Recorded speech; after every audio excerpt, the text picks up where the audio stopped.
మనం కొన్ని ప్రదేశాలు తిరగడం వల్ల ఖచ్చితంగా మన జీవితం మారుతుందా అంటే మారుతుంది. ఉదాహరణకి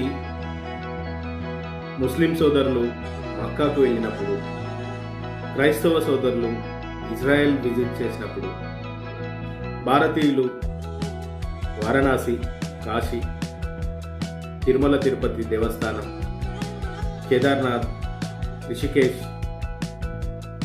ఇలాంటి హిమాలయస్ ప్రాంతాలు వెళ్ళినప్పుడు జీవితంలో మనకు వాటి వల్ల ఎలాంటి ఉపయోగం ఉంటుందా అంటే 100% ఉంటుంది. అక్కడ ఉన్నటువంటి ఆ యొక్క వైబ్రేషన్స్ మనలో ఉన్న బ్లాక్స్ని క్లియర్ చేస్తాయి. మనము ఆలోచించే విధానం మారుతుంది. ఈ ప్రపంచంలో సక్సెస్ఫుల్ పీపుల్ అందరూ కూడా మీరు గమనిస్తే లాస్ట్ టైం జరిగిన మహాకుంభమేళాకి ప్రపంచంలో ఉన్న ప్రతి ఒక్క వాణిజ్యవేత్తలు వచ్చారు. రీజన్ ఏంటి అంటే వాళ్ళలో ఉన్న బ్లాక్స్ను క్లియర్ చేయడానికి.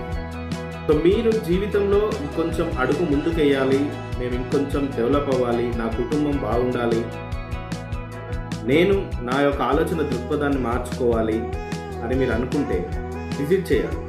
ఒక మంచి ప్లేస్ చూసి విజిట్ చేయాలి. మీ సరౌండింగ్లో ఉన్నటువంటి పవర్ఫుల్ ప్లేసెస్ ఏంటో ఆరా తీయాలి. అక్కడికి ఫ్యామిలీతో వెళ్ళాలి, అక్కడికి మీ కుటుంబంతో వెళ్ళాలి, మీరు కొంత టైం స్పెండ్ చేసి రావాలి. సో ఇలా చేయడం వల్ల మనలో ఉన్న బ్లాక్స్ అనేది క్లియర్ అయిపోయి మనకి ఒక దారి అనేది క్లియర్గా కనిపిస్తుంది. సో సమయాన్ని వృధా చేయకుండా సమయం చిక్కినప్పుడల్లా ఇలాంటి ఒక ప్రాంతాలను విజిట్ చేయండి.